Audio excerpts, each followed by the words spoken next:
Shalom. Shalom is a Hebrew term with three meanings.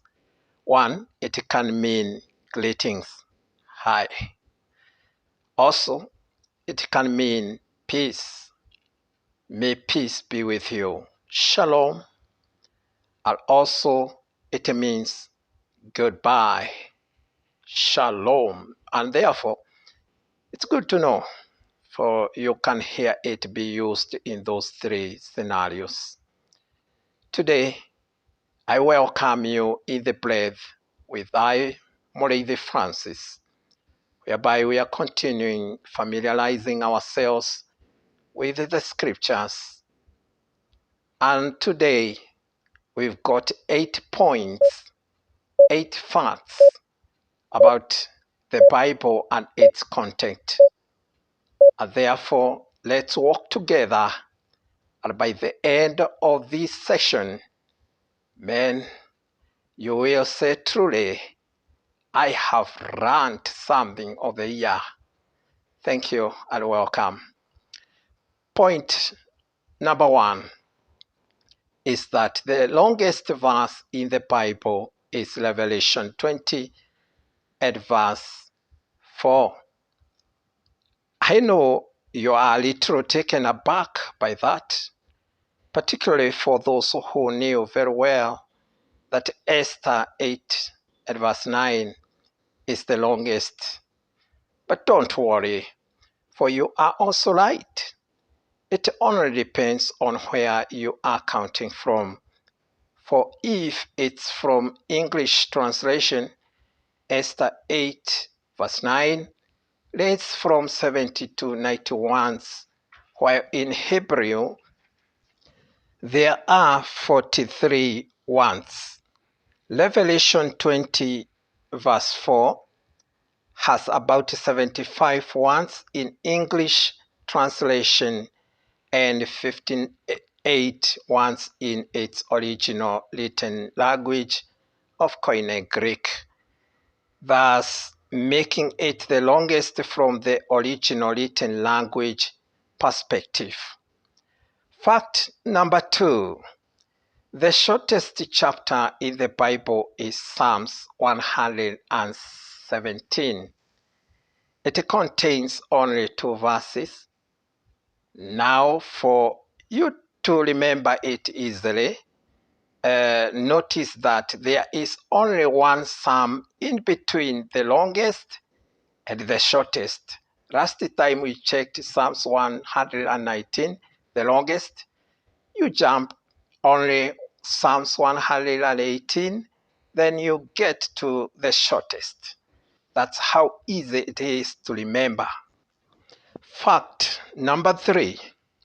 The shortest book in the Christian Bible is 3 John, with only about 200 words in its original written language of Greek.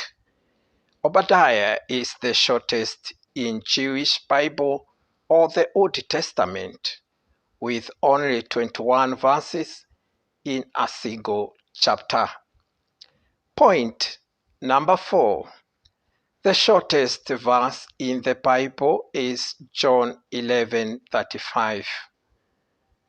Jesus wept. This is a verse that many knows, and many knows that it's the shortest. It has 9 letters in English and 16 in Greek. Now your homework is, why did Jesus wept? Fact number 5. The longest name in the Bible is Mahashal-Hashbash. It is a name given by God to Isaiah, which had a significant meaning, and later, when they were blessed with a son, God told him to give that name to the baby. Mahashal-Hashbash. You need to practice that name. It's the longest in the Bible. Point number 6. The 3 first Gospels that is Matthew, Mark, and Luke, are referred to as the Synoptic Gospels.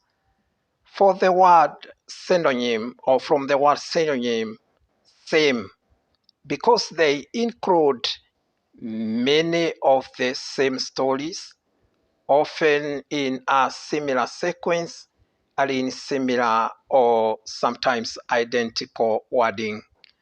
The fourth gospel, that is of John, is a bit different in its narrations and content from the first three. Point number 7.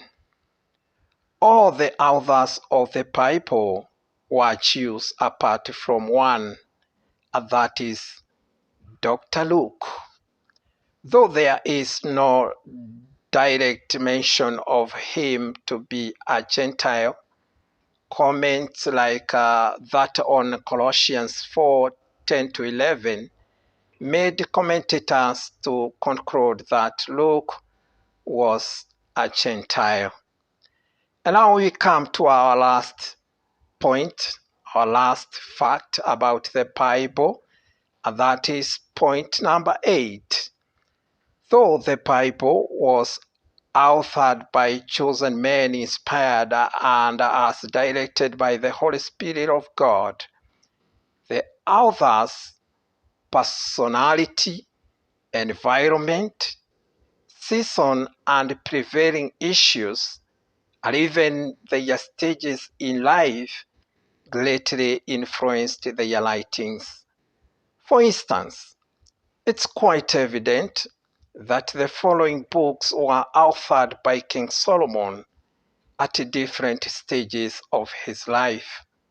Song of Songs, when he was a young man, akiwa na mahajam ya ujana wa jua, that is, with his youthful vitality. He dwelt much on love affairs, Then he wrote Proverbs as a middle-aged man, ushauri hapa na pale, giving advice. And finally, he penned Ecclesiastes. Koheleth interpreted the preacher as an old man, where he concluded that all is vanity of vanity, miserable business. Thank you very much for your time. Those are 8 facts about the Bible, and I believe you've learned something and you're wiser than you were 10 minutes ago. I greatly appreciate your presence and thank you for joining us in this particular learning, and continue keeping in touch, and we continue learning much more.